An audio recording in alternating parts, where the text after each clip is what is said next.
Ayan po, isang magandang araw po sa inyo. Ngayon po, meron po tayong i-repair ngayon na isang automatic washing machine. Electrolux ang kanyang tatak. At ang gagawin po natin dito, kakabitan po natin ito ng universal board. Ayan.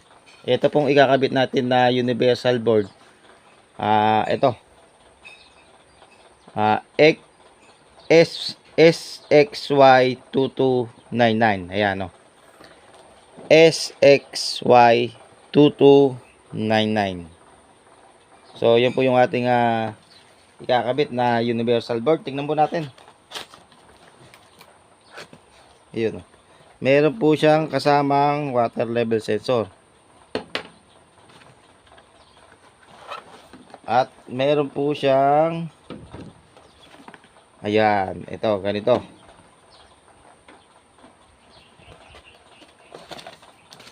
Ayan, at meron po siyang kasamang ganito. Yung i-connect po natin dito. Saka ito po yung didikit po natin dito sa ilalim. So okay, panoorin niyo po yung ating video mga parts. At kung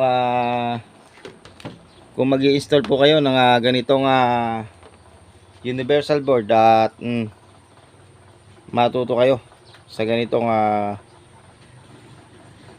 pag-i-install ng universal board sa ating automatic washing machine.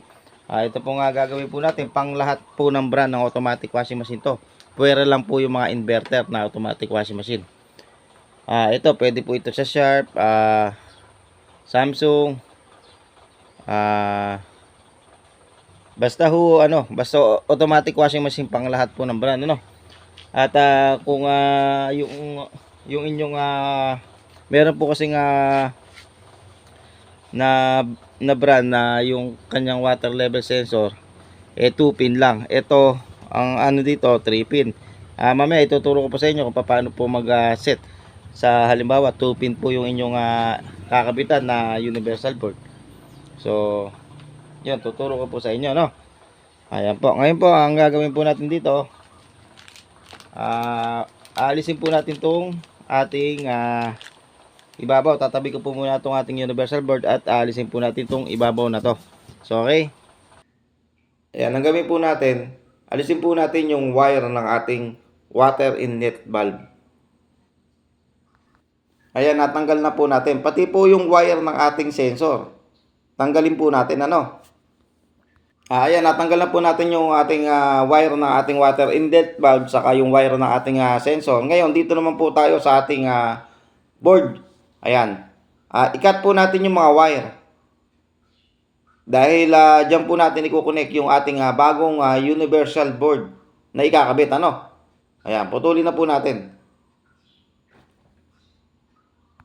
Ngayon, pagkatapos natin putulin, palabasin natin yung wire sa dulo. Ayun, oh. Dahil i-connect natin yung ating pin. Ayan. Yan. Lahat po ng wire ng ating pinutol, palabasin po natin yung pinakatanso niya. Ayan mga parts, kung bago lamang po kayo dito sa ating channel, mabuti pang mag-subscribe na po kayo para lagi po kayong updated sa mga bago ko po mga ina-upload na video tungkol sa pagre-repair ng mga gamit po natin sa bahay. Tapusin niyo po yung ating video para po masundan yung mabuti at makakuha po kayo ng diskarte sa pagre-repair. Alisin na po natin itong ating water level sensor na nakalagay. Palitan na po natin ng bago, no? Ngayon, i-boil po natin yung ating automatic washing machine. Lagyan nyo na lang po ng sapin sa ilalim para hindi po mabasa, ano? So, at gumamit po tayo ng analog multimeter. Ngayon, hanapin po natin yung isang linya ng ating makina. Yung pinaka-common wire. Ayan. Palagay ko itong kulay asul, ano?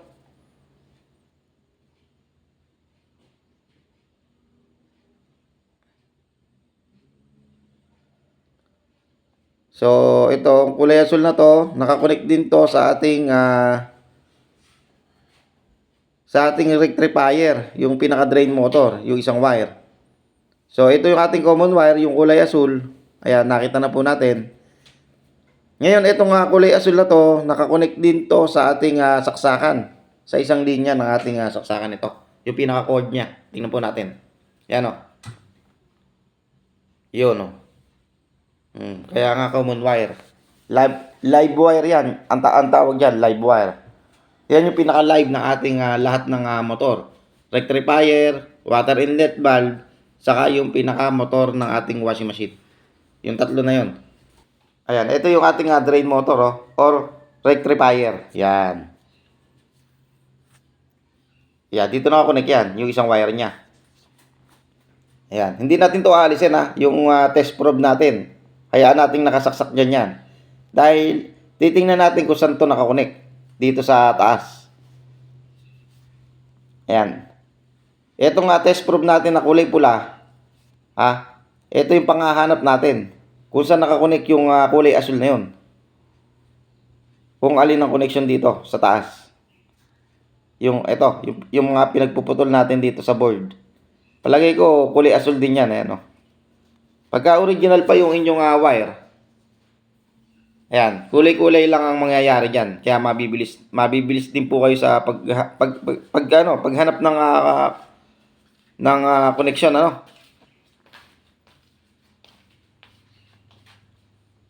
Oh, ayan kulay blue din Ayan kitang-kita niyo po yung ating tester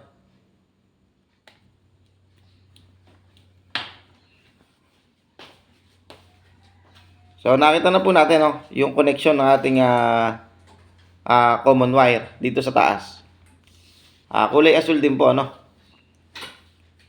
Pero kinakailangan sigurado po kayo Kahit magkamukha ng kulay, gagamit pa rin po kayo ng tester Baka po kasi mamaya sa iba nakakunik Kaya mas mahalaga gumamit po tayo ng tester kahit magkakamukha ng kulay Kahit kulay-kulay siya.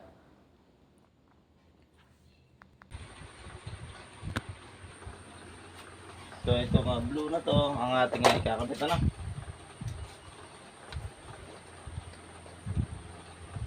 So common wire. So blue. So kabit po natin. Asan po yung ating Ito po. So itong board, ito po yung board natin. Ayan. Kung napapansin nyo, ayan. Ayan po Ayan. So, ito po yung ating line ng ating cord. Line 1, line 2. Ito. Dito po natin i-connect yung line 1, line 2 natin sa magkabilang dulo. Tapos dito po sa banda na ito pong nag-iisa na to, ito. Wala po ako. Ito po, i-connect po natin sa live ng lahat ng motor. Rectifier, wash motor at saka water inlet valve dito yung isang connection yung common at ang susunod yung ground ng ating rectifier or yung ating drain motor yung isang linya ng kuryente ng ating drain motor at ang susunod yung isang linya ng ating water inlet valve. Ito yung line ng dalawang capacitor, yung kuryente na line ng dalawang capacitor. So okay, saka ito yung line 1, line 2. Okay na. Tapos dito sa kabila naman ito sa kabila, ito yung ating water inlet valve, ito yung ating door sensor or door switch dito. So okay, ngayon magsisimula po tayo dito sa ating common wire ng lahat ng motor. Okay, ito pong wire na to na kulay asul ay lalagyan po natin ng pin or socket kasi ito po yung ating common ng lahat ng motor. Ibig sabihin ng common ng lahat ng motor, live na wire. Ito yung live wire ng rectifier, live wire ng wash motor, live wire ng ating water inlet valve. So okay, kabitan po natin ng pin at i-connect po natin doon sa sabi ko sa inyo doon sa common ng lahat ng motor. Ngayon hanapin naman po natin yung isang linya na ating drain motor. 'Di ba yung drain motor natin, dalawa po yung kuryente niyan. Yung isa common wire, yung isa ground kung tawagin. Ayan, ito. Ngayon, yung kulay pula na to, ayusin ko lang po yung ating camera. Ha? Para po mas makita niyo po, ano. Ayan. Ngayon, yung kulay pula, yun po yung line ng ating, yung isang line ng ating drain motor, ano. Yung pinaka-ground, kung tawagin. So, hanapin po natin dito sa taas kung saan nakakunik yun, yung kulay pula na yun.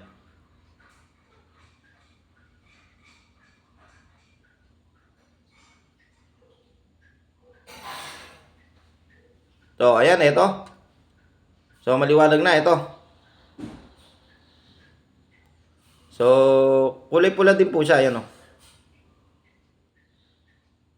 So, marami po siyang kulay pula, kaya kailangan gagamit po kayo ng tester, ano. So, itong isang kulay pula, ang ating ground ng ating drain motor. Ngayon, dito naman po tayo sa water inlet valve. Ngayon, dalawa po yung wire ng ating inlet valve. Yung isa common wire at yung isa yung ground.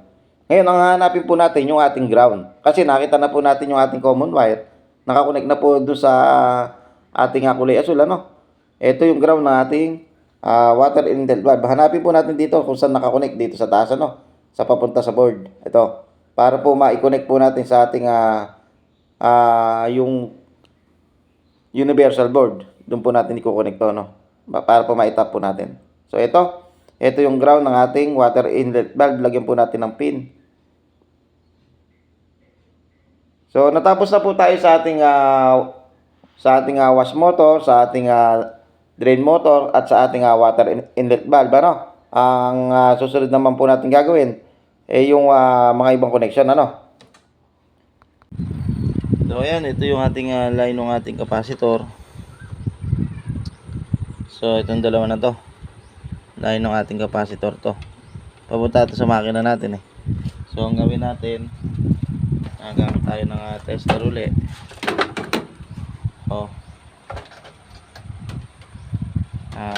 Tusukin ulit natin dito sa line ng ating capacitor, kulay yellow. So, ayan, kulay yellow. So, hanapin natin yung ano dito, yung wire dito. Tingnan natin dito sa ano na to, sa wire na to, kung papalo yung ating kulay yellow, no? So, ito, tingnan natin tong kulay yellow na to, kung ito nga yun. So, ayun, pumalo po siya. So, yung ating kulay yellow, ayan, basin nyo, pumalo po yung ating tester. So, ayan. So, ito po yung ating kulay yellow. Ayan po.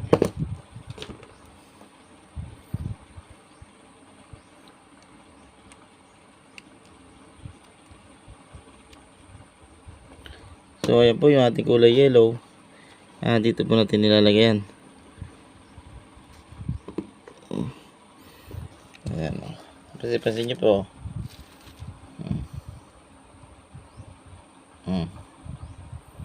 Nakikita naman po yung ating line ng capacitor. Ngayon, isa na lang po. Ito. Yung isa. Dito po ulit tayo. Hanap po ulit tayo dito. So, tapos na tayo sa kulay yellow. So, ito kasi light yung ano natin, yung kulay, ano natin, itong kulay na to, ito yung live ng ating lahat ng motor, ano. So, palagay ko ito.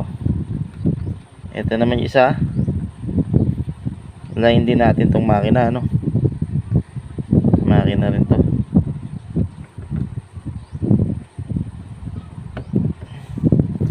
So, salamat po natin. So, palit ko nga lang po. So, mas matulis po kasi ito. Isa.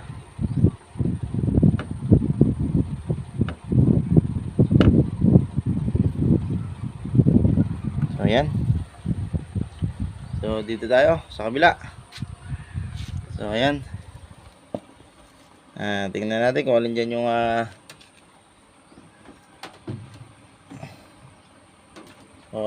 yung mapalo. Kulay. Anong kulay yan? Blue. So, ito. So, tingnan po natin dito. blue blue, blue blue. So ito. Itong isa. Blue. Ayun, oh. So ayan, oh, kulay blue. So ayan, oh. Mapansin-pansin niyo po. Ayan, oh. Pumalo po yung ating tester, kulay blue. So kulay blue tayo. Kulay blue. So ito po yung ating, makakalimutan to. Ito po kasi nakakalimutan to. So ganyan po natin.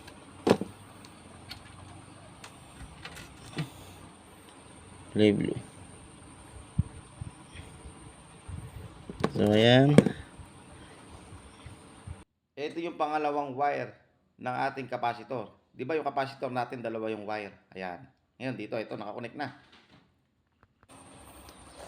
Ito na lang po natitira yung dulo. Ayan, ito po. Ito pong dulo na to. Ito pong dulo na to ang natitira, saka ito. So hanapin po natin yung cord. Sa cord tayo. So ang cord po natin. So ito po yung ating cord, ito. Yung sasaksakan.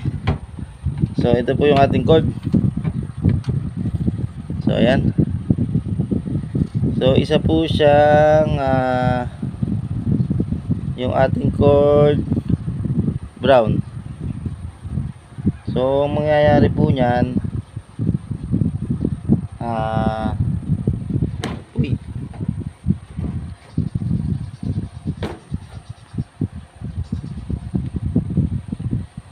so yung ating cord dito is brown. So ito, brown, saka ito. Ang gagawin po natin dito, ikakat na po natin to. Cut po natin to. Yun. Kasi ito ay dudugtungan natin ng wire. Yun. Tapos etong brown, hanapin natin dito. Dito. Ito. Siguro ito 'yon. Ito. Oops, hindi. Hindi pumalo yung ating tester dito. Oops, hindi rin. So hindi pumalo. Oops. So teka, hindi pala nakakabit. So hindi pala nakakabit dito yung ating yung ating tester. So kabit natin dito sa brown. So ayan yung ating tester. So tingnan natin sa brown. Ito, brown. So ayun. So ayun, pumalo yung ating tester. So brown. Pumalo. Dito siya. So pumalo po yung brown natin. So lagay ko lang po ito, baka makalimutan ko pa. Ayan. So lagay na po natin to. So pumalo po yung brown.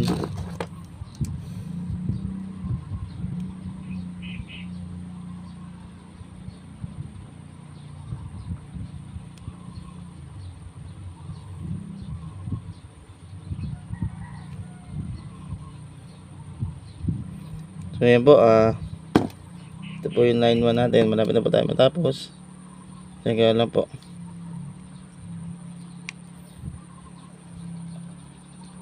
Minutes. So ayan. So dito po natin lalagay yung brown. Ayan. Kahit saan po yan, kahit baliktad, kahit gusto nyo dito. Dito na lang yan. So ayan. Isa na lang. Yung isang line ng ating cord, dudugtungan po natin ng kuryente. Ito.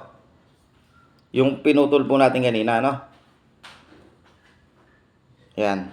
Hanap lang po kayo ng mahabang kuryente, no? Ayan, saka po natin idugtong dito. Dahil i-connect po natin doon sa isang pin doon sa dulo, yung sa board natin. So pinasok ko siya dito sa loob ayun. So lumabas siya dito. Ito na. So ito na yung ating line 2 ano sa cord. Huwag natin kalimutan to. So ito.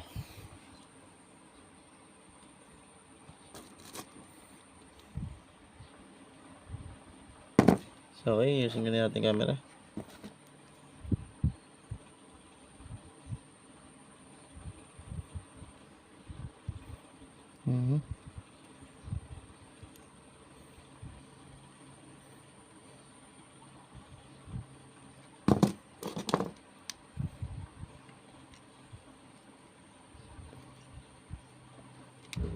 Ayan.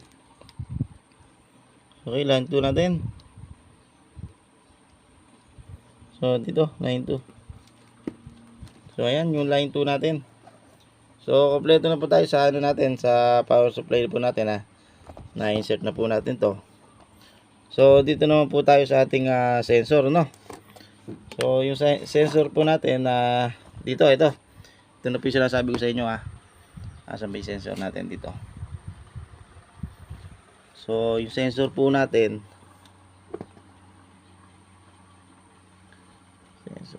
dito.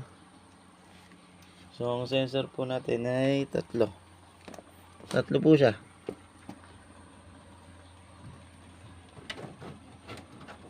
So ito po yung ating sensor. So ayan. So ito. So yung iba kasi dalawa lang yung sensor niya ano. 2 pin lang ano. So ito 3 pin to. Ayan o, tatlo. Kung 2 pin yung kung 2 pin yung inyong ano, halimbawa. So halimbawa ganito. So ganito yung inyong sensor, di ba? So meron 3 pin, meron 2 pin ito. Ayan, 2 pin. 2 pin siya. So kung 3 pin, ito 3 pin. So ito 3 pin no. Ito. Pakita ko sa inyo yung 3 pin. Ayan no. 3 pin.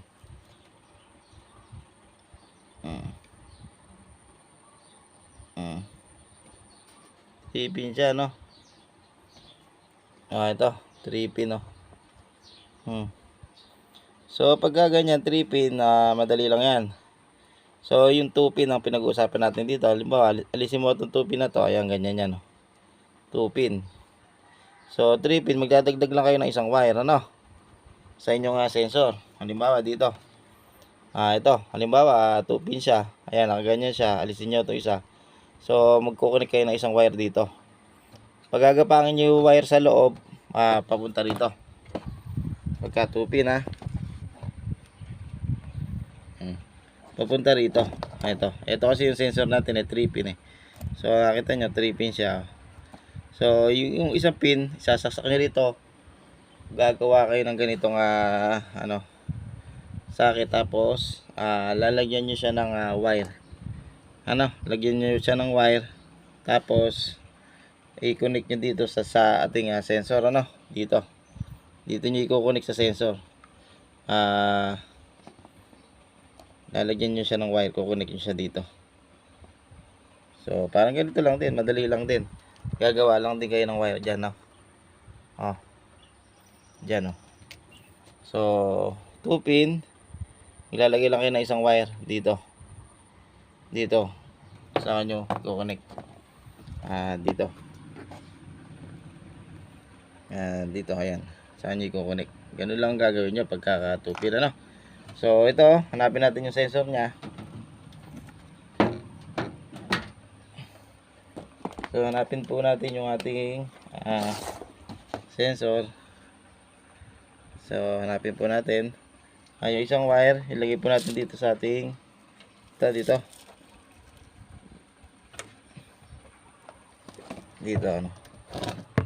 singit tayo. Singit natin camera. So okay, singit natin camera. So ayan. So yung isang wire lagay natin dito. tusok natin dito. Hanapin natin yung ating sensor. Okay. So, hanapin natin.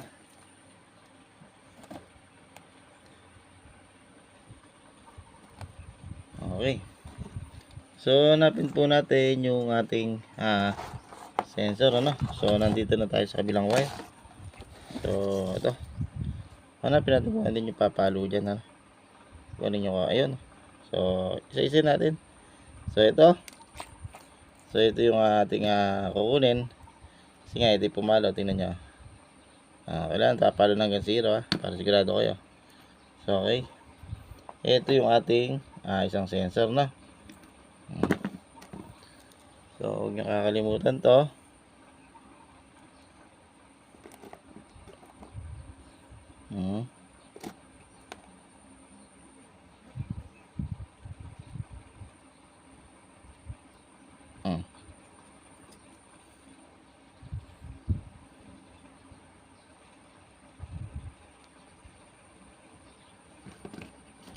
Ayan na.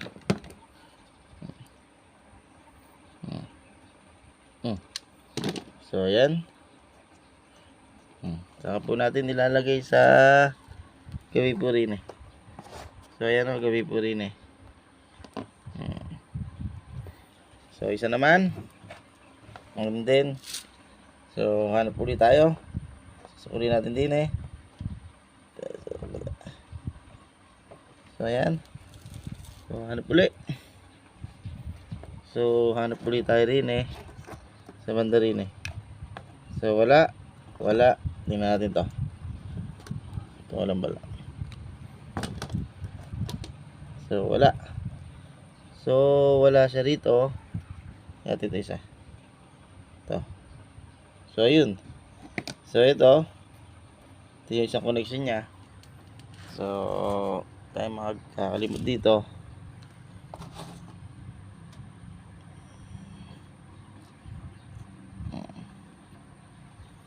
Connection niya. 2 pin.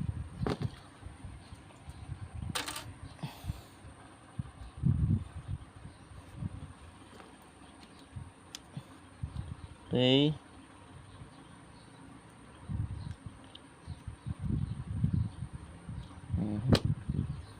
So, yan.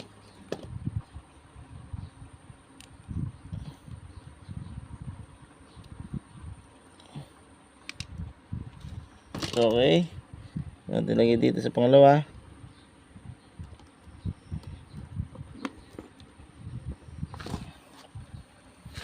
Okay, pangalawa. So, pangatlo na tayo. Dito.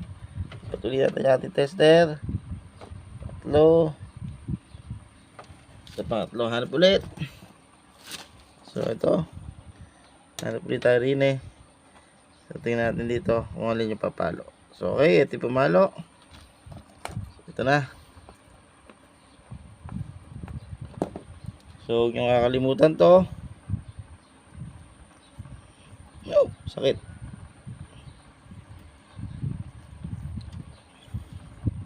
So, lagay ulit tayo dito.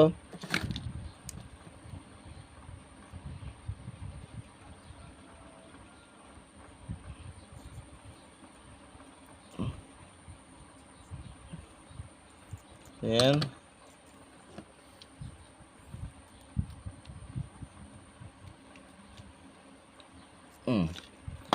So, ayan. Kompleto na po yung ating sensor. Tatlo.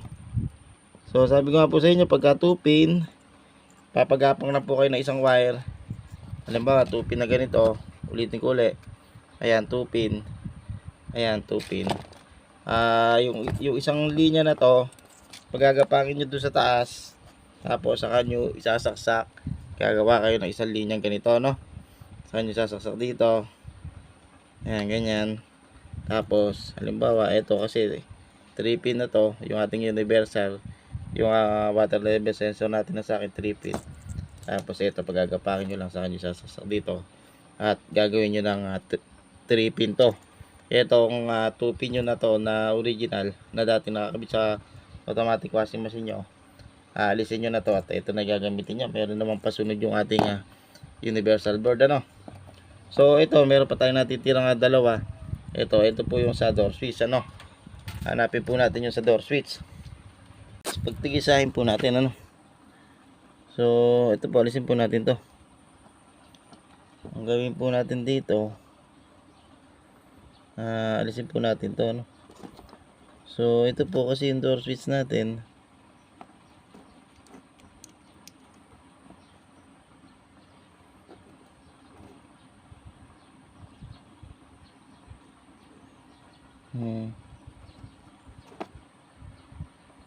So, itong isa. Tapos naman ito yung isa din sa kabila, ano.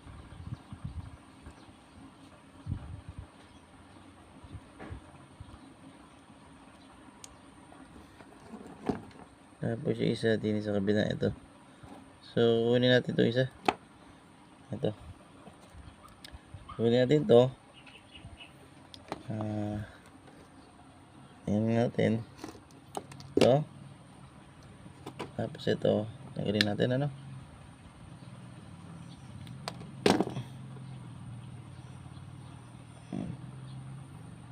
Tapos yan. I-plugin natin to.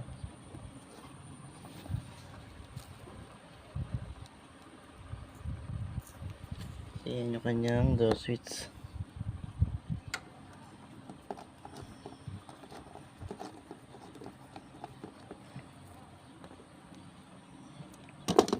So, okay. Testing po natin, ano. So, ayan. So, testing po natin.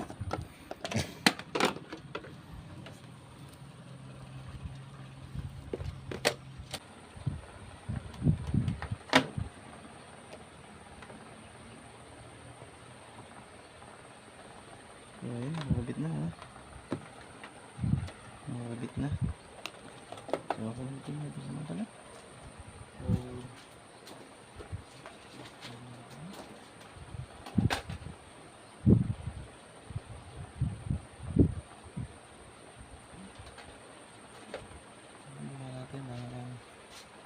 So, plugin natin, ha.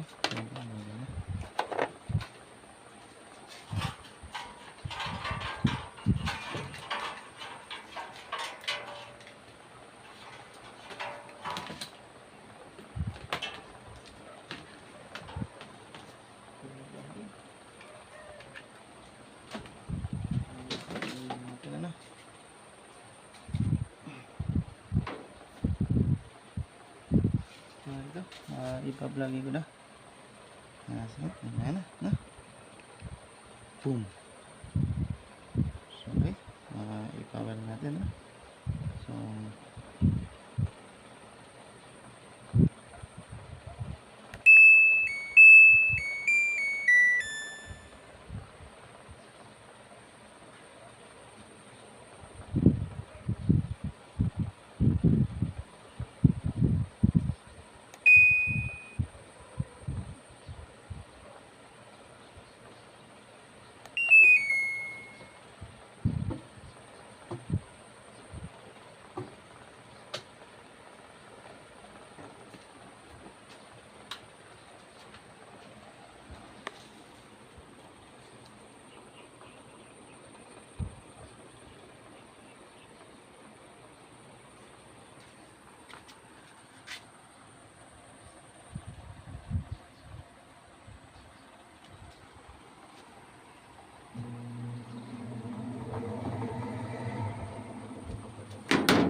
ayan po, matagumpay nating nagawa yung ating universal board sa ating automatic washing machine.